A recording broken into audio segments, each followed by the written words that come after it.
questo piano irriguo regionale è un piano complementare ai vari piani nazionali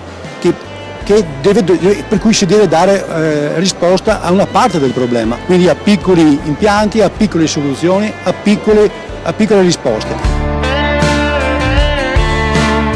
Una rete che ha bisogno di ammodernamento, una rete che ha bisogno di essere adeguata alle esigenze di un mondo agricolo, ma soprattutto alle esigenze dei cambiamenti climatici che stanno mettendo a dura prova quelle che sono la redditività e la sostenibilità delle aziende agricole su tutto il territorio nazionale.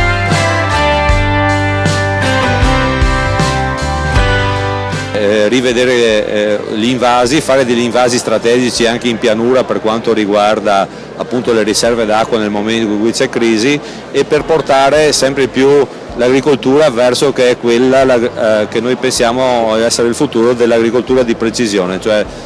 finanziare progetti e finanziare interventi dove l'agricoltura possa dotarsi di strumenti, dove portare l'acqua dove serve.